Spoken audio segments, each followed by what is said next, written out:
mentioned registered nurse, didn't I? She is Emma Hammett, and she is a nurse and the founder of First Aid for Life. Emma, good to see you this afternoon. Thank you so much for joining us here on Sky News. Looking nice and cool inside, which is one of the top tips today. Stay in where possible. It's worth reminding people why it's so important to heed advice, whatever your level of fitness, whatever your age is today. Yes, I mean, this is unprecedented heat, and this is, hotter than our own body temperature. So, if you think about that, and people talk about it and they say, but we're on holiday and we, other countries have much, much hotter weather than we're used to. Well, you're on holiday when you're away, so you're relaxing. So you're not likely to be running around. Our infrastructure in the UK is not set up for this sort of weather. And people and our houses are not used to this sort of weather. So you might end up waiting for transport and waiting in the heat. We haven't got nice shutters, or most of us haven't got shutters that we can block out the sunshine and block everything out properly to stay cool inside. I've been hearing a lot of people talking today on radio phone-ins and anecdotally in and around Sky Studios talking about drinking water, and a lot of people saying, oh, it's just to keep you feeling cooler and to keep you hydrated. But I also heard something interesting about your blood thickness levels and what water can do to that, and that is a concern, particularly for older people. Just explain how that works, because, as I said, most people think about water as just, sort of keeping you hydrated and feeling a bit cooler. Yes, it's all about your blood viscosity, if you were to use the term. So it's about how thick your blood is. And obviously, if you've got more fluid in it, so if you think about diluting your drink, it will flow better and it won't sort of be as thick and gunky to clot and cause more issues. Now, some people who are on medication will find coping in this weather that little bit harder. Some medication affects your blood, how well your blood clots. Some medication will affect how easily you sweat. So more vulnerable people and people with underlying medical conditions might be struggling. The other people who will find it hard might be pregnant women, because when you are pregnant, particularly in your second trimester, your blood vessels dilate a little bit and everything relaxes a bit more, which can make you more prone to feeling dizzy and fainting. And in the hot weather, that will make your blood vessels dilate further. So, and it can cause the ankle swelling.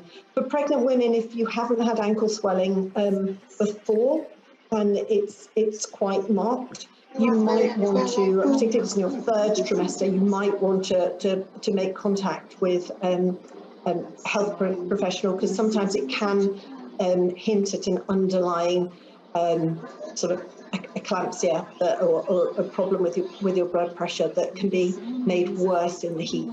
So pregnant women in particular should be careful, older people, babies.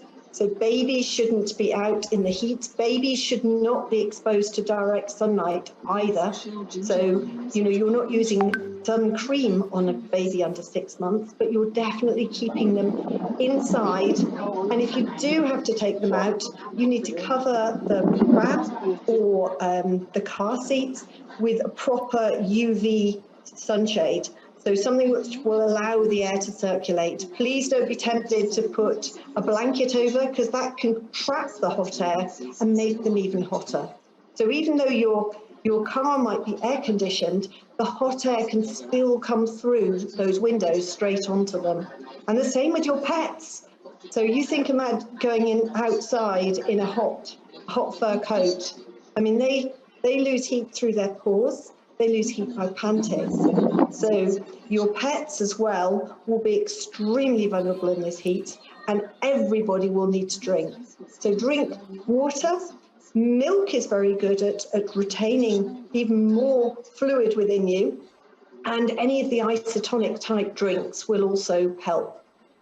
If you're drinking lots of cups of tea, if they've got caffeine in them, so certainly older people generally quite often like lots of cups of tea.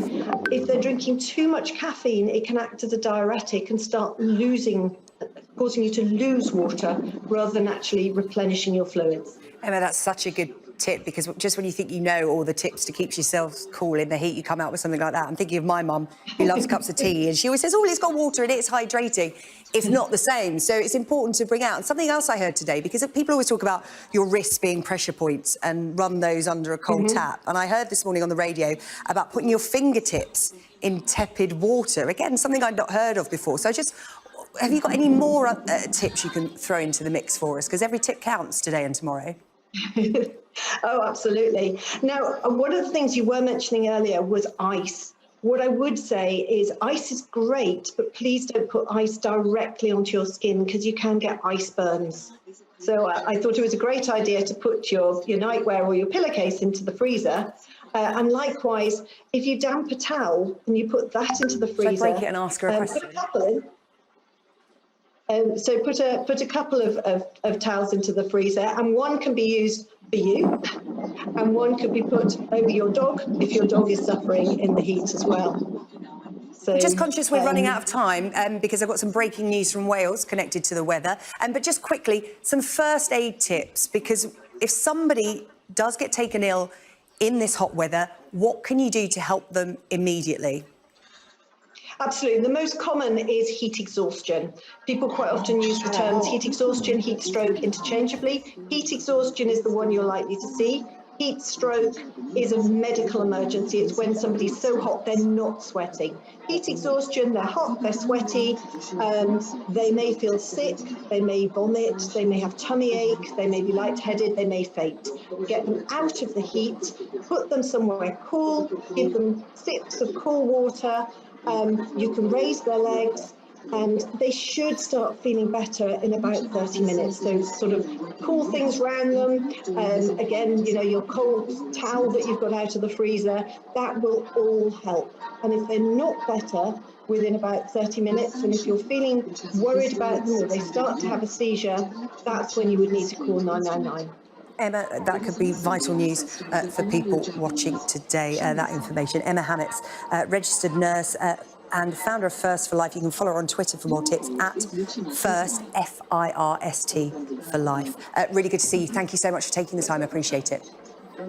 Thank you so much. Right, to that breaking news from